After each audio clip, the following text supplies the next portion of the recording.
Look at all those U.S. history books. I really hope that my kids remember to turn in their U.S. history books to door one of the high school by the end of the school year. Oh, hi. Estamos estudiando la ideología política. We're studying political ideology this week. Monday, we looked at what it means to be liberal, what it means to be conservative in a general sense.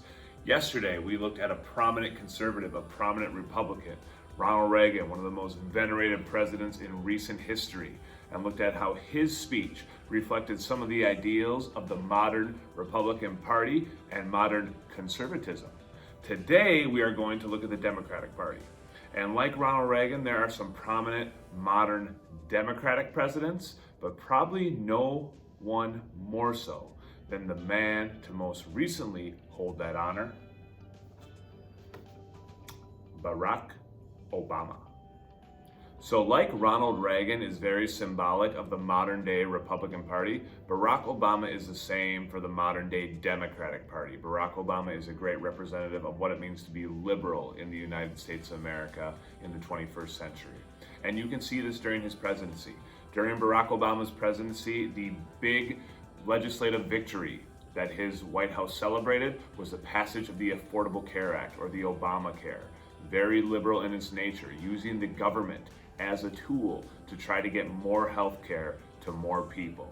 Another big victory during the Obama presidency, and this is more on the social side of things, was the abolition of same-sex marriage bans across the country. And so even though it was a decision made by the Supreme Court, this is something that was supported by Barack Obama's administration, in which gay marriage became legal in all 50 states. Both of those things are very symbolic of the kind of things that modern day Democrats push for and what it means to be liberal in the United States of America.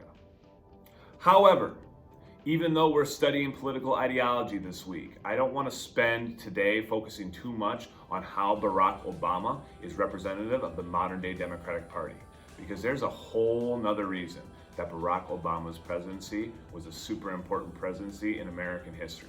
And it makes him really unique as president, because on Inauguration Day, January 20th, 2009, when Barack Obama accepted the oath or took the oath to become president of the United States, there was one thing about his presidency that was predetermined.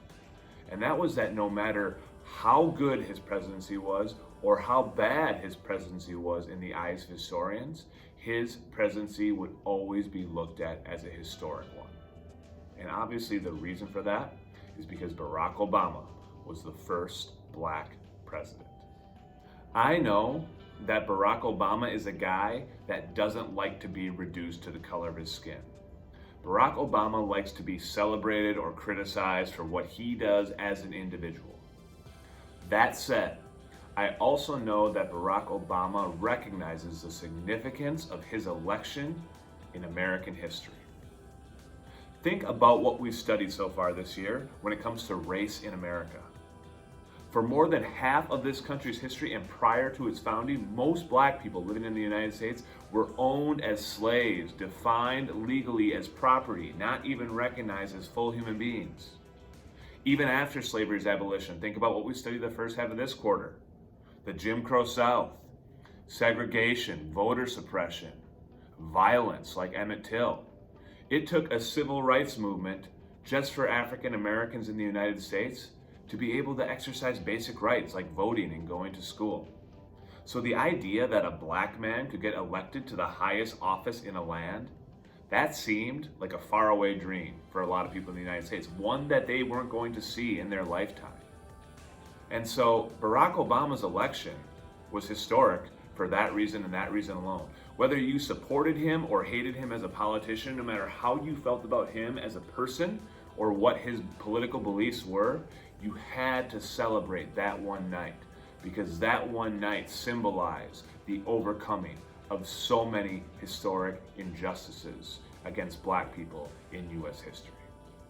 But prior to election night, people were questioning, and I remember this, was America really ready for a black president? Obviously, black America was ready. Black America had been ready for a long time to get someone who looked more like them and understood them in the White House. But was white America ready? White America certainly seemed ready. People were saying all the right things throughout the campaign, but a lot of people still questioned when it came to election day and white voters got in that voting booth and shut the curtain behind them. Would they really fill in the bubble next to the name Barack Hussein Obama? This is one of the reasons that Barack Obama was very hesitant to talk about race throughout his presidency. When it came to winning the election, Barack Obama already knew that he was going to do well with the black voters of the country. He didn't need to tell them about all the racial injustices that they had encountered throughout their lifetimes. They already knew, and they knew that he knew because he looks like them. But when it came to white America and winning white votes, was talking about racial injustice really a winning strategy? If Barack Obama came out and pounded his fist on the podium and screamed about all the racial injustices committed against Black America throughout history and his desire to finally set things right, is that the kind of black man that white America would vote for? Barack Obama didn't think so. He didn't think fulfilling the stereotype of the angry black man was a winning strategy in a general election. And so he avoided a lot of that talk. But that didn't stop other people from participating in those kind of conversations. Enter a guy named Jeremiah Wright. Jeremiah Wright is the pastor at Barack Obama's church. And while Barack Obama might have shied away from personifying the angry black man, Jeremiah Wright certainly did not. Jeremiah Wright would often use his position as pastor to decry historic injustices against Black America by white America, making comments like these. To put up with, who cares about what a poor black man has to face every day in a country and a culture controlled by rich white people. Somebody missed that. You got nervous because we got some white members here. I am still in Bible country. I am still in the text. Jesus was a poor black man who lived in a country and who lived in a culture that was controlled by rich white people. The Romans were rich. The Romans were Italians, which means they were European, which means they were white. And the Romans ran everything in Jesus' country. It just came to me within the past few weeks, y'all, why so many folk are hating on Barack Obama. He doesn't fit the model. He ain't white. He ain't rich. And he ain't privileged. Hillary fits the mold. Europeans fit the mold. Giuliani fits the mold. Rich white men fit the mold. Hillary never had a cab whiz past her and not pick her up because her skin was the wrong color. Hillary never had to worry about being pulled over in her car as a black man driving in the wrong. I am sick of Negroes who just do not get it. Hillary was not a black boy raised in a single parent home. Barack was. Barack knows what it means to be a black man living in a country and a culture that is controlled by rich white people. Hillary can never know that. Hillary ain't never been called a nigger. Hillary has never had her people defined as non-persons. Hillary ain't had to work twice as hard just to get accepted by the rich white folk who run everything, or to get a passing grade when you know you are smarter than that C student sitting in the White House. Oh, I am so glad that I got a God who knows what it is to be a poor black man in a country and a culture that is controlled by and run by rich white people. He taught me, Jesus did, how to love my enemies.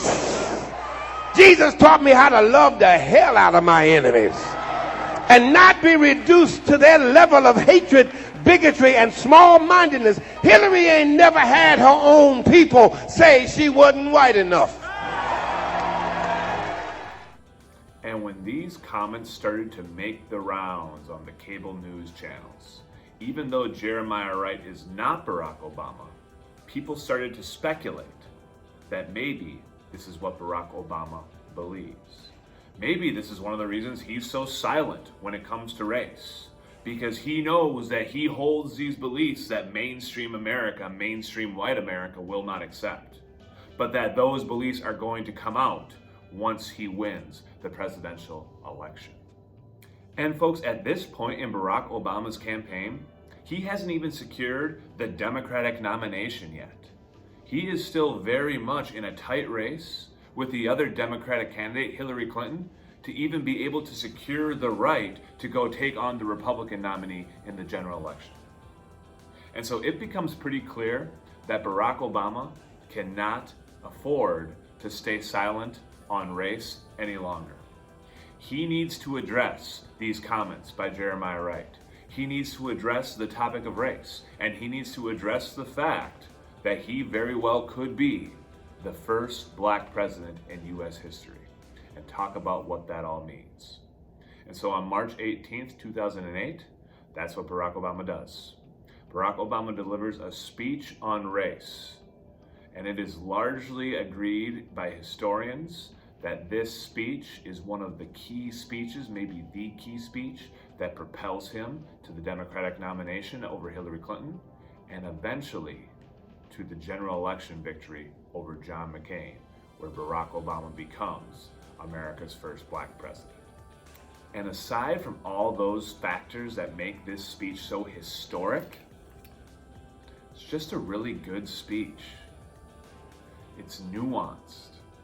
It's provocative, it's authentic, and just gives us a really interesting portrayal of what it was like to be Barack Hussein Obama, born to a white mom and a black dad, and growing up in a country that sees him as black, but also in which he experiences a lot of privileges that perhaps other black people do not, and really is able to realize the American dream. A dream that exists even for discriminated minorities like himself. Your homework assignment today is very similar to yesterday's. It's just a different guy and a different speech. I want you to watch the speech, and I want you to find 3 quotes that you find powerful. Write those quotes down, explain what it is about those quotes that you find so interesting or thought-provoking, and then you're done. Really great speech, 12 years old, but still very much reflects where I think we are when it comes to race in America today. Hope you enjoy it. Hasta mañana.